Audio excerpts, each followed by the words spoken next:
Yep, I've changed. So allow me to reintroduce myself.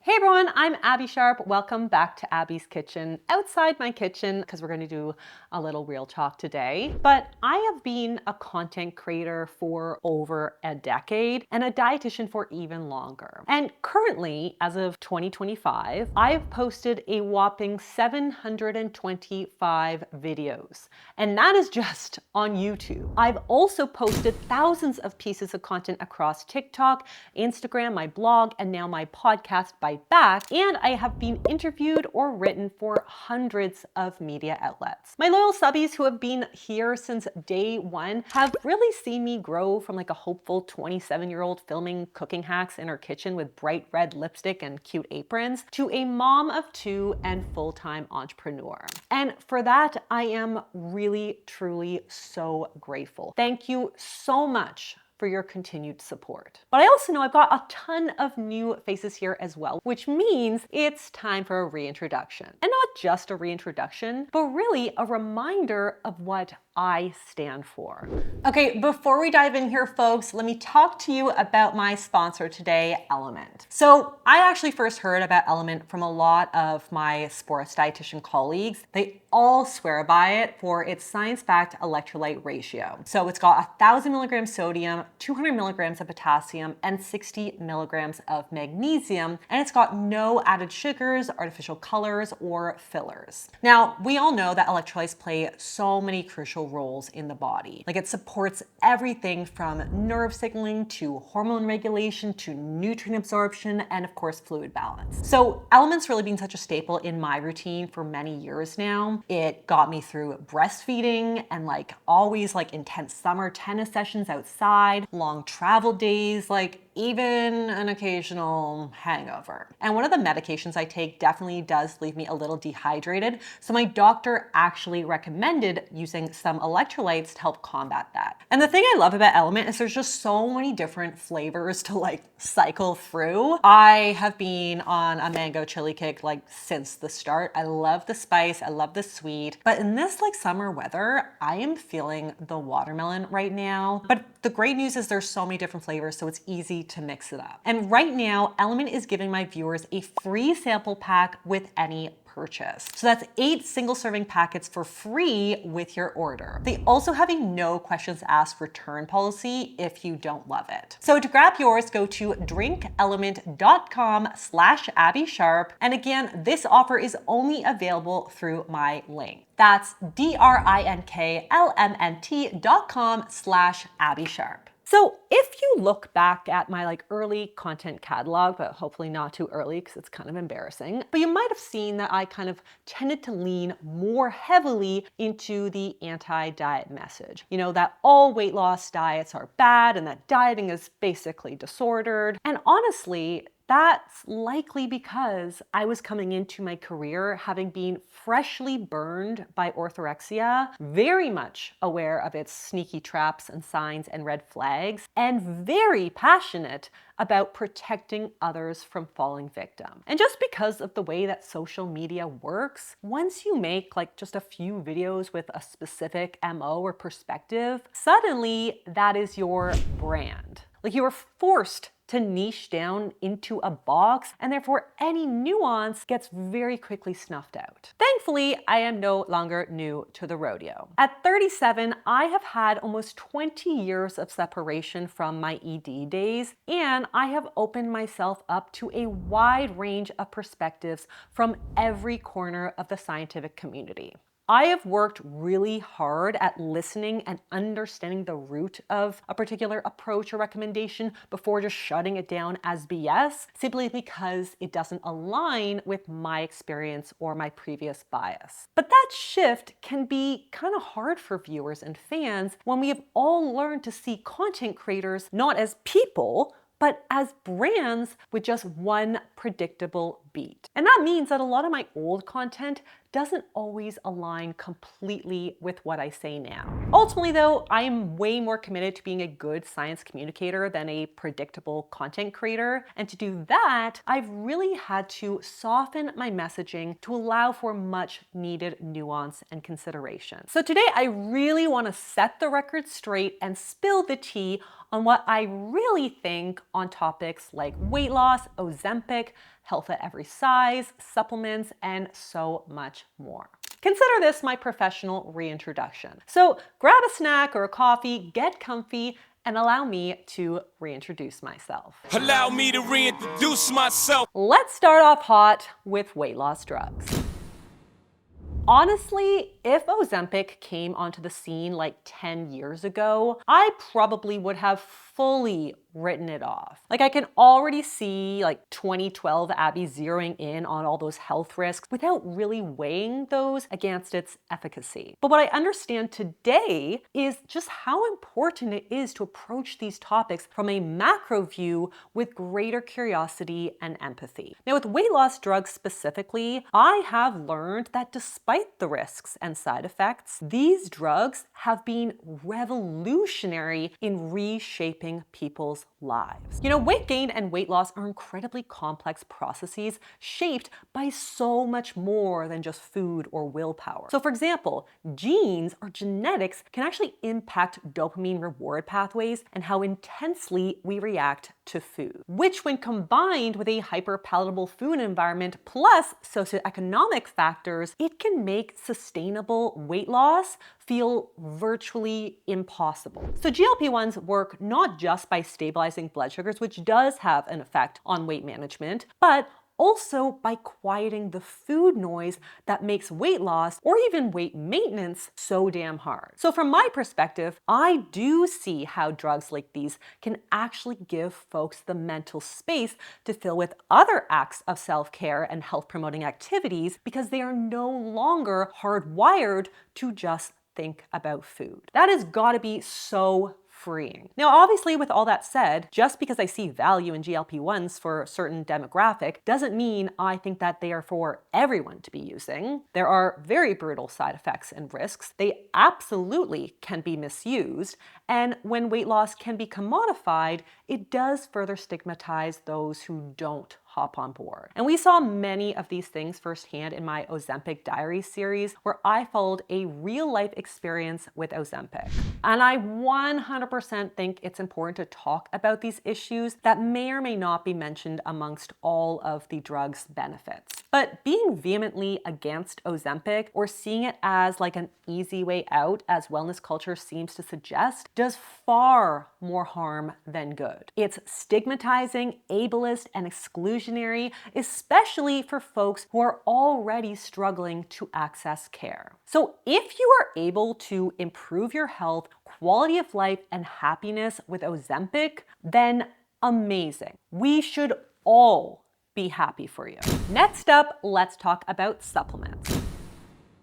So just over a year ago, I launched a supplement line, New Theory. And we really came into this with the mission to revolutionize a supplement industry that is largely unregulated, chaotic, and like one giant hot mess. And I got a lot of comments calling me a sellout, a grifter, and a liar. But there was a lot that went into this decision that many people did not give me credit for. And that's totally fine. I don't expect credit for this, but I did just kind of want to clear the air. Throughout my career, I have always been supportive of a well thought out supplement regimen. I actually can't even remember a time in my adult life where I haven't taken some kind of supplements. Now, of course, as a dietitian, I am all for a foods first approach wherever possible. But I've also been very consistent in my messaging of trying to make nutrition less stressful, not more. And I don't want people to have to obsess over every meal being nutritionally perfect when there are so many other things that we should be thinking about in life. So to me, supplements can be a really great way to help you meet your nutrition needs effortlessly and conveniently so you don't have to stress about every bite of food. And in specific circumstances like nutrient deficiencies, they are definitely indicated. I've personally found supplements to be extremely useful for meeting my nutrient needs and providing symptom relief at different points in my life. And I've shared a lot of those different things that I found helpful way before I decided to venture into the industry with the goal of trying to change it.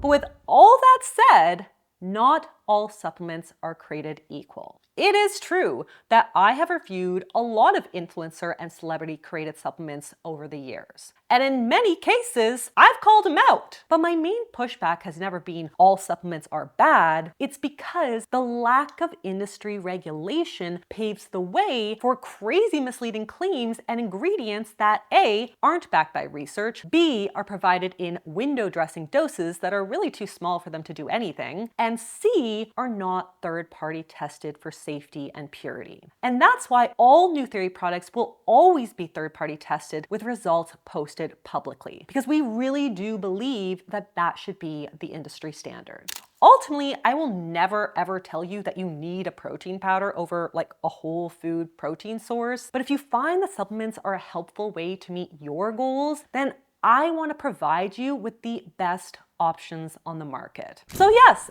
I am a dietitian with a supplement brand. And you know what? I am so proud to put my name behind this brand because it is by far the best on the market. I am not here to scam you with low quality products for a quick buck.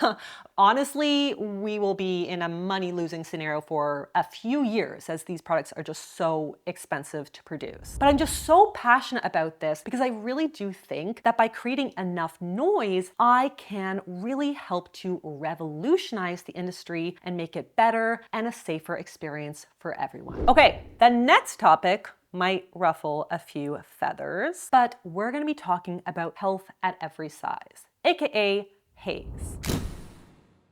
So first, the good. I made this video 5 years ago or so speaking to the benefits of HAES, which I still absolutely do agree with. There are a lot of things that I really respect about the HAES movement. So for example, its weight neutral approach, social justice framework, and the work to reduce anti-fat stigma and provide accessible care for all. But HAES also does challenge a lot of traditional scientific knowledge in the weight loss space, namely that weight is not a significant driver of health outcomes. Now, near the start of my career after recovering from an ED and really feeling like I had been kind of saved by anti-diet and intuitive eating movements, there seemed to be this really big push towards the kind of HAES approach within the intuitive eating or anti-diet community. And it got to the point where it almost felt like if you even acknowledged any legitimate health risks of obesity, like type 2 diabetes or some cancers, liver damage, whatever, that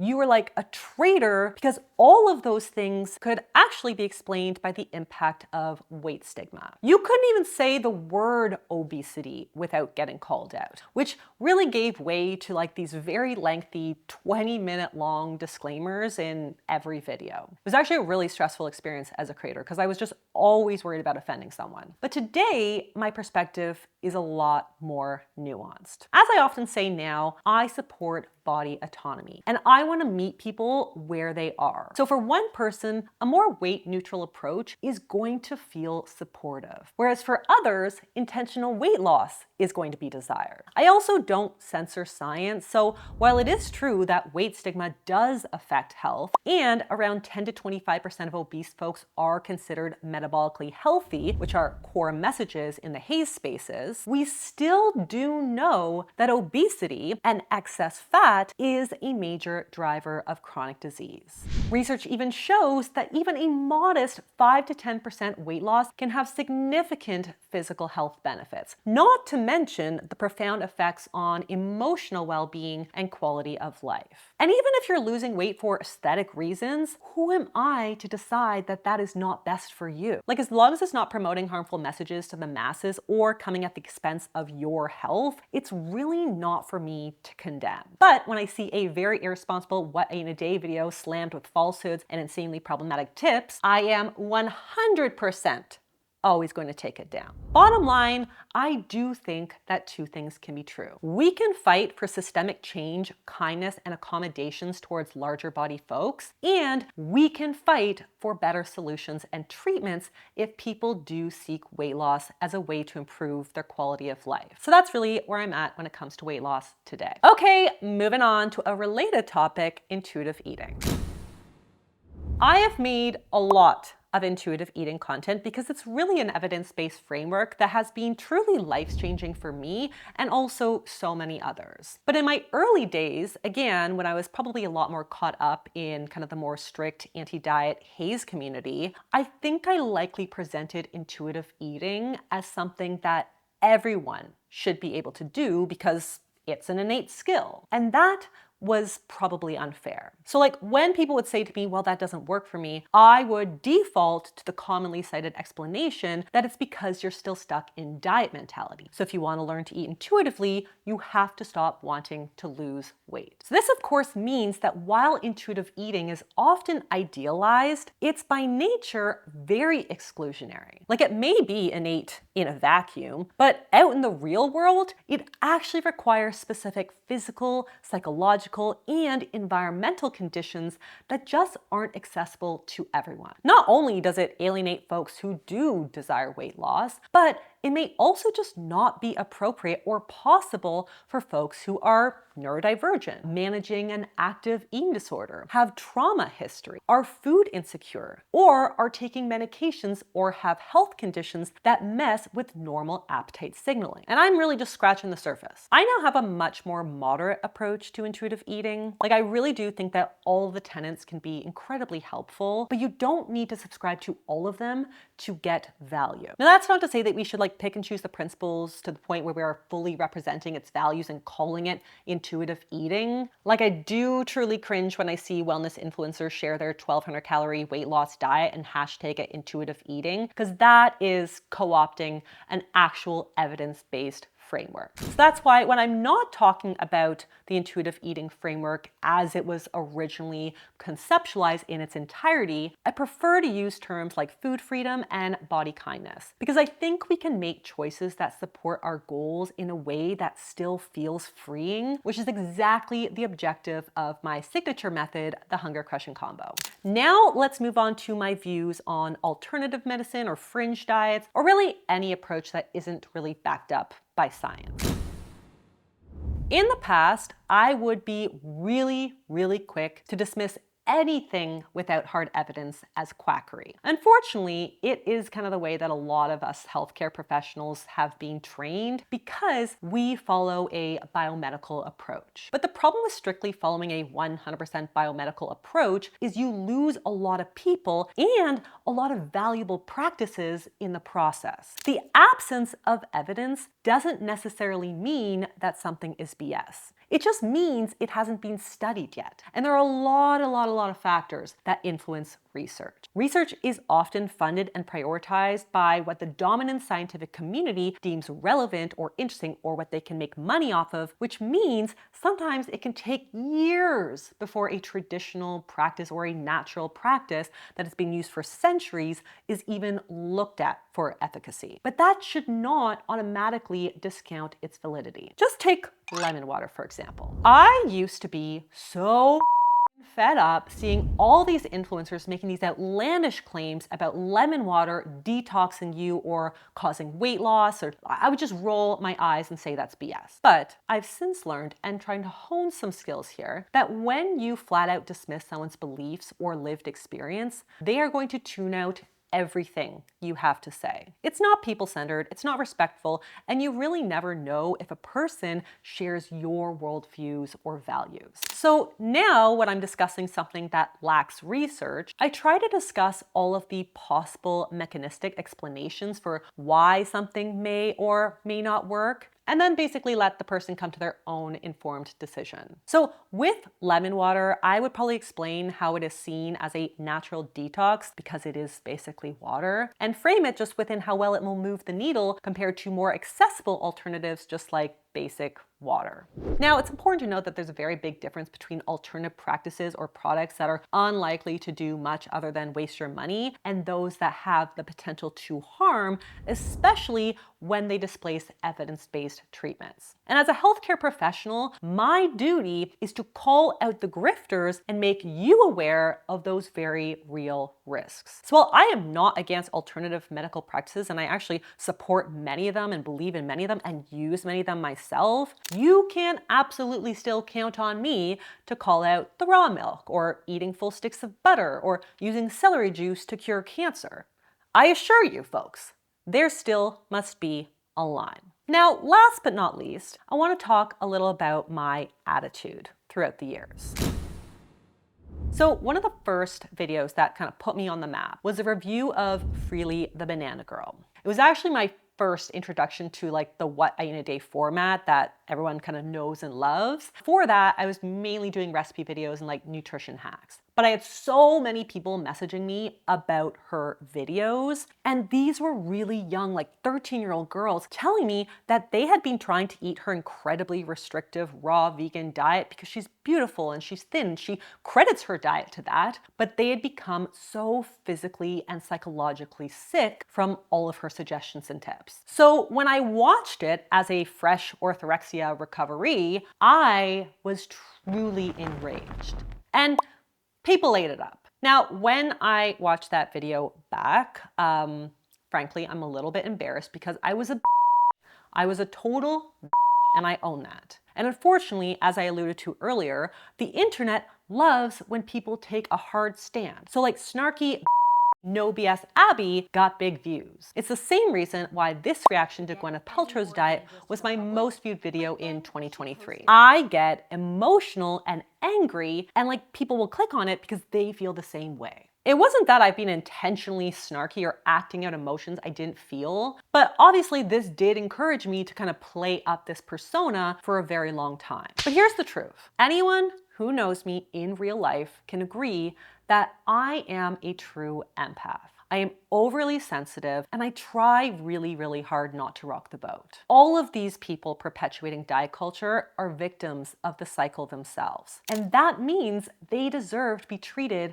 with empathy and respect. It doesn't mean that they shouldn't be held accountable and corrected, because they absolutely should, especially because there are so many young people who are taking their advice. But my intention is never to shame them on a personal level. And as I've grown and found my voice, I've really tried to express that in my content. Science and sass will always be my thing, but I never want my sassiness to mislabel me as a mean girl. And I think you'll continue to see that supportiveness in my content to come, especially over on my podcast Bite Back, where I have a lot more wiggle room to express nuance over just clickbait. And with that, folks, we have reached the end of the video. It felt like a little bit of a trip down memory lane for me to revisit like all my old videos and content. A little bit cringy, a little bit sad that I don't have my 20-year-old skin anymore. But if anything, it's really reminded me to be proud of both my personal and my professional growth over the years. Yes, I've been a dietitian for over a decade, but really like with any professional, those have been very valuable years of maturing,